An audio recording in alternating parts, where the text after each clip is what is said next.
Hagajing Ialehkai Olympic Arhajar Peu ke India kalayo biang ban Korea bronze medal balai. Hagajing Ialehkai men's 50 meter rifle 3 position Lengbo Swapnil Kusale.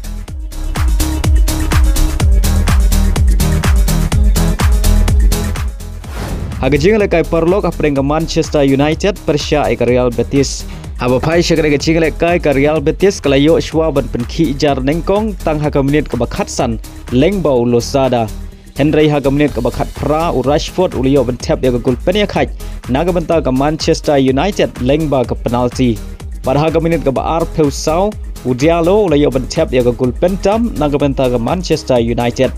Pada hagaminit ke balai peway ke Manchester United kalio ban Thep ya ke gol ke balai lengba Casemiro. Badai haga kelamit kata hagaminit ke ban Riu peway ke Real Betis kalio ban Thep ya ke gol ke baar lengba Digo.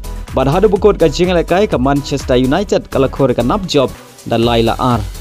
Hagajing Ialehkai Duran Cup ke bahap haga grup C hapering ke Mumbai City Persia ke Kerala Blaster ke badai ke Kynhun jong Aiban Dohling.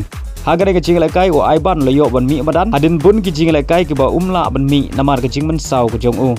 Aba pai syakare Hagajing Ialehkai ke Kerala Blaster kalau kore ke nam job hadin bagalala ban pelim kuput ya ke Mumbai City Haduh pralanot. Pada Hagare Hagajing Ialehkai Haduh arngut ki player jong ke Kerala Blaster kilio ban Thep hat-trick atau Noah bad ukwame pepra. Baleng bagane Hagajing job ke Kerala Blaster kalio ngkor lai point nagane Hagajing Ialehkai.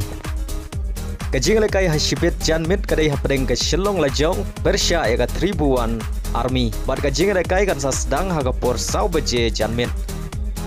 Bad Hagare Hagajing Ialehkai pila ban Saki lengba ke TV haga Sony Sport Network.